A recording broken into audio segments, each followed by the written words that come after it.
porque había parecido, por lo que yo he leído en el artículo que compartiste tú, cuando él estaba hablando de que esto no es nada más, cuando él estaba hablando de que esto no es nada más que una etiqueta que sucede cada 2 por 3, que se presenta a alguien como antimodernidad, yo creo que, según lo que me ha parecido entender en el artículo, eso es lo que nombra ahí como la falsa posmodernidad. O sea, en realidad, esa falsa posmodernidad no ha renunciado a la estructuralidad del tiempo. Exacto. Y en cierto modo, sí existe una posmodernidad como tal. Un poco enlazando con la pregunta del compañero. ¿Cómo era tu nombre, perdona? Andrés. Pues también un poco preguntarte por la situación en cuanto a esta auténtica posmodernidad, como de asomada está, digamos, dentro de la comunidad filosófica, o cómo de escondidos están los falsos posmodernos.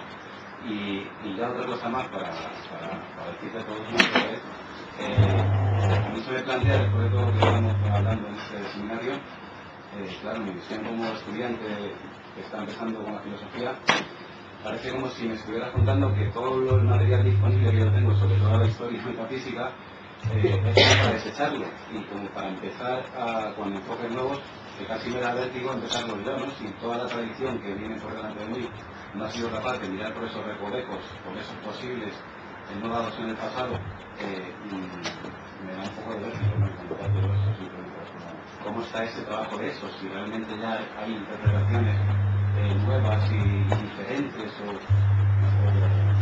que salgan de la tradición, ¿no? Pues nadie quiere, ¿alguien quiere contestar que no sea yo? ¿Alguien quiere contestar? Sí. Solo una cosa. Bueno, antes de contestarlo, te quería hacer una pregunta muy breve, un tanto básica, que momento de la historia. Y bueno, dices que la tradición no ha conseguido hacerlo precisamente porque es tradición.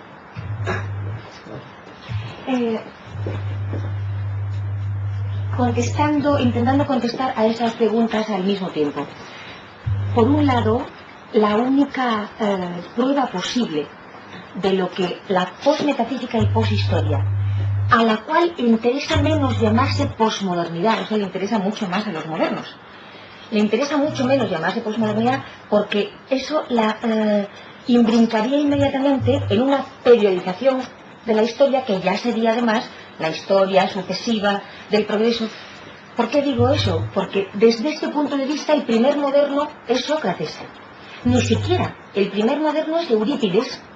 Y como os comentaba el otro día, es el primer moderno porque hace que el pensamiento trágico, del cual nosotros todavía no sabemos nada hasta que nos lo estudiemos, ¿verdad?, muera en escena. La tesis de Nietzsche, que ya es una tesis intempestiva significa justamente poshistórica, es la de que la tragedia muere en escena porque la mata Eurípides en el momento en que el proceso de anticipación de lo que estaba en la tragedia, concretamente de Esquilo y de Sófocles, todavía en suspense y abierto, es ya previsible por la inducción, ya no hay entonces tragedia. Ha pasado otra cosa. Y lo que dice Nietzsche, y esto sigue siendo vigente para toda la posmetafísica, es que lo que ha pasado es esto: que el ciudadano se ha convertido a una racionalidad de orden de acuerdo con la cual tiene que cumplirse este silogismo: si yo soy bueno, merezco ser feliz. Si yo soy bueno y cumplo las leyes y soy un individuo ordenado y integrado y estupendo y no mato a nadie más que si es consentidamente, cuando se dé permiso para matar en la guerra, entonces si yo hago todo esto, me merezco una justicia que sea la de que a mí no me pase nada, que no haya el azar desventurado, que no haya la muerte, que la muerte se aplace, se posponga, que no me ocurra nunca la muerte hasta que yo me muera. No sé si con eso te contesto. Eso es lo que contestaría justamente la posición posmetafísica, en el sentido de cómo en realidad, para una comprensión del tiempo, para la que todos los posibles pasados vuelven a poder ser vinculantes, cuidado con esto, y a poder alterar el presente, y a poder ser crítica del presente y vanguardia para el presente.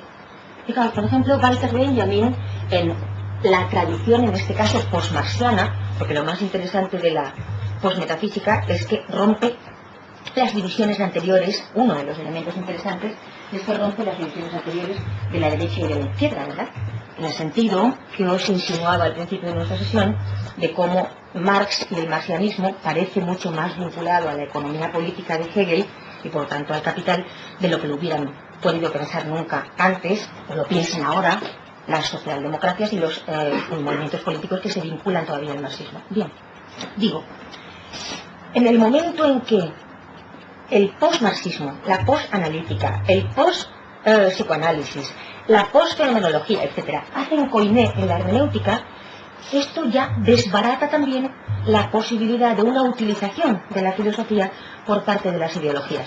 Pero lo que quería decir no era eso, es que los razonamientos de la filosofía son muy largos, ¿verdad? Y es esto. Walter Benjamin, que es, como sabéis, de la Escuela de Frankfurt, a mí me parece el más libre de prejuicios y ha hecho cosas bellísimas. No sé si habéis leído el Pasajes, por ejemplo. Bueno, dice esto, dice: todos aquellos, y creo enlazar con la última pregunta de nuestro compañero, todos aquellos para los que no es suficiente, no son suficientes los tiempos que corren, todos aquellos que no pueden soportar el estado de las cosas, y ese estado de las cosas, perdonadme ahora porque yo parezco siempre muy apasionada, pero se llama Fondo Monetario Internacional, en la distribución de presupuestos de cada año, 70% armamento, apenas 10% a cultura. Entonces, ¿después de qué hablamos en política? Los que no pueden soportar el estado de las cosas, estos, los que no toleran los tiempos que corren, casi está anticipando al Chaplin, ¿verdad? Estos lo que quieren es ser alterados, que los tiempos corrientes del presente sean alterados. ¿Por quiénes? Por los vencidos. ¿Pero quiénes son los vencidos? Aquellos anónimos de los que ni siquiera la historia se hizo cargo, aquellos que eran superiores entonces en todo lo que no es el poder, ¿verdad? ¿Cuál es el estado de las cosas?, preguntas tú. Ahora me voy a meter contigo y tú protestas. ¿Conviene apuntarse a esta corriente o se convertía uno en un marginal? ¿Esto es un punto de vista puramente escorado o qué tiene que ver? ¿Cuál es la medición de? Por el momento, desde la Segunda Guerra Mundial, no se registraban debates tan insidiosos, tan vivos, tan renacidos en todos los campos de la filosofía política, del arte, de la antropología, como contemporáneamente, porque no está dada de antemano la superficie de inscripción de los fenómenos. No está dada. De manera que la única posibilidad, además de medir todo eso, hombre, yo lo que pasa es que no quiero convertirme en un vendedor de aspiradoras, ¿verdad? Pero vamos, mi convencimiento es que este asunto es completamente imparable. Claro, y es imparable por un motivo. Porque, ya lo he dicho antes, ahora ya seriamente, porque Occidente no puede hacer como si la racionalidad crítica, que es la de la filosofía, no le hubiera retirado la legitimidad.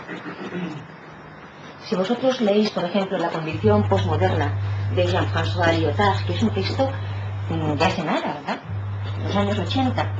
Claro, lo que está en cuestión es la legitimidad, no que funcione, no que tecnológicamente funcione, que yo creo que tampoco lo hace, y que lo hace mal, y con costes innecesarios, sino sobre todo la legitimidad. Claro, es que tener en contra la tradición de la filosofía como pensamiento crítico para Occidente no es prácticamente posible.